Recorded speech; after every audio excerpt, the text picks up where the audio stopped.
ये सब जान के मेरे तो होश उड़ गए। और जब आप भी सुनेंगे ना तो आपके भी होश उड़ जाएंगे और आप भी सोचेंगे क्या वाकई ऐसा हो सकता है या कोई ऐसा कर सकता है। तो अगर आपके आस पड़ोस में या आपके फैमिली में कोई भी ऐसा बंदा करता है तो आप उसे उसको मतलब मना करें कि ये करना ठीक नहीं है। अगर ऐसा करते हैं तो बिल्कुल ऐसा करना बंद कर दें। मेरी मुलाकात एक ऐसी लेडीज़ से हुई जिन्होंने अपनी आप बीती सुनाई और बहुत रोई। मुझे भी सुन के बहुत रोना आया और लगा कि आज के दौर में ऐसे भी लोग होते हैं। उन्होंने बताया कि जब वो छोटी थी तो फैमिली में भाई बहन काफ़ी संख्या में ज़्यादा होते थे, 6-7 करके। और उनकी सारी बहनों के लिए उनके घर वाले माँ बाप ये करते थे कि जैसे ही वो हुई तो उनको ये समझते थे कि लड़की बोझ है, ये हो गई है, हमें इसकी शादी करनी है, कैसे हम शादी करेंगे।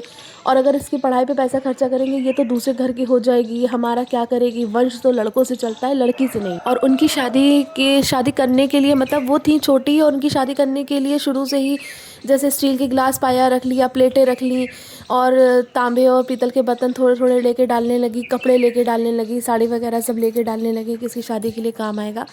जब उनको पढ़ाना चाहिए उन्होंने पढ़ाया भी ढंग से नहीं, बस वो सरकारी स्कूल में ऐसे ही पढ़े और सरकारी स्कूल कहाँ ढंग के होते हैं। बस वो ऐसा था कि अपना नाम वाम लिखना सिर्फ सीख गई थी।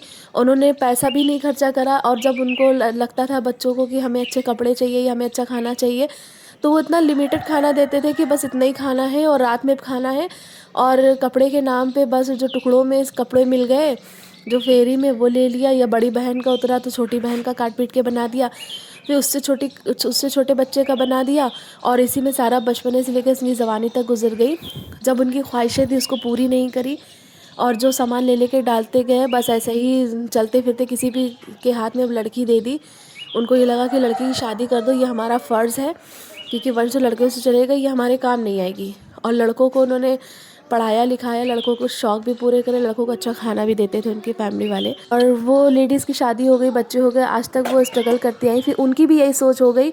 उन्होंने मुझसे बोला कि मेरी भी यही सोच हो गई, मेरी ये गलती रही क्योंकि मैंने बचपन से ऐसे माहौल में देखा, ऐसे माहौल में पली बड़ी जहाँ पे लड़कियों को बोझ समझते थे। मेरे ऊपर भी ये बीती तो मैंने भी अपनी लड़कियों पे तंबी करना शुरू कर दी और मैंने भी उसके लिए बचपन से ही कपड़े वो ये सब रखना शुरू कर दिए। फिर मैंने पूछा कि आप अपनी लड़की को पढ़ा रही कि नहीं। बोली कि मैंने अपनी लड़कियों को सिर्फ चौथा पाँचवा करा के और बैठा लिया है और मैंने अभी 2 साल पहले पढ़ाई छुड़ा दी है क्योंकि हस्बैंड कुछ करते नहीं हैं और मैं क्या करूँगी, कैसे शादी करूँगी, मुझे उसकी फ़िक्र लग रही। फिर मैंने उनको समझाया कि देखिए ये आप जो कर रही हैं आपकी नज़र में ठीक है क्योंकि आप भी उसी माहौल से निकले कि आप नहीं चाहेंगे कि अपने बेटियों को एक अच्छा माहौल दें। और वंश से कुछ नहीं होता है। वंश तो मैंने ऐसे लोगों को देखा है जिनके 5-5 6-6 बेटे हैं और तब भी माँ बाप अकेले हैं, उनके लिए कुछ करने वाला नहीं होता है और तब भी बेटियां शादी हो जाती हैं उसके बाद भी अपने माँ बाप को लेकर चलती हैं। अगर आप बीमार होंगे आपका बेटा नहीं आएगा मगर आपकी बेटी आखिरी दम तक आपका साथ निभाएगी, चाहे उसकी शादी हुई हो या ना हुई हो। मैंने काफ़ी उनको मोटिवेट किया, मैंने उनको समझाया कि जो अभी आप पैसा खर्चा कर रही हैं और उनके जो ख्वाहिश मार रही हैं उससे अच्छा है कि वही सब चीज़ें आप उसकी पढ़ाई पे लगाएं।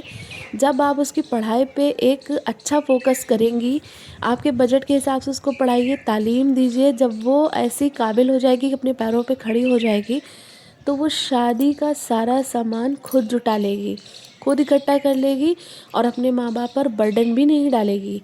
तो वो पैसा जो आप बचपन से उसके लिए इकट्ठा कर रहे हो, ज़ेवर रख रहे हो या फिर कपड़े लत्ते, ये तो एक टाइम आने के बाद बेकार हो जाते हैं, फ़ैशन भी आउट हो जाता है, बर्तन के भी फ़ैशन आउट हो जाते हैं, काले पड़ जाते हैं, वो किसी काम नहीं आते। काम आते हैं तो उनके अच्छे संस्कार और उनकी पढ़ाई।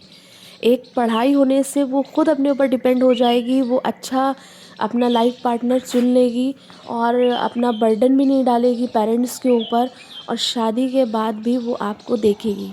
तो जो शौक़ बच्चों के तुम अभी से मान रहे हो, उनके खाने के शौक़, उनके पहनने के शौक़, घूमने के शौक़, पढ़ने के शौक़, जितने शौक़ के पैसे मार मार के जो ना आप एक बक्से में जमा कर रहे हो ना, वो बक्सा बिल्कुल बेकार का बक्सा है। वो फ्यूचर के टाइम पे सिर्फ बेकार हो जाएगा। जो आप उसके दिमाग वाले बक्से में भरोगे ना, पढ़ाई भरोगे, अच्छे संस्कार भरोगे, वो बहुत कुछ सीखेगी। जैसे आपने उसको माहौल दिया और आप जिस माहौल से निकली आप वो अपनी बेटी के साथ कर रही हैं, कल वो बेटी भी अपनी आने वाले माहौल के आने वाली पीढ़ी के साथ करेगी। वो पीढ़ी कभी नहीं बदल पाएगी।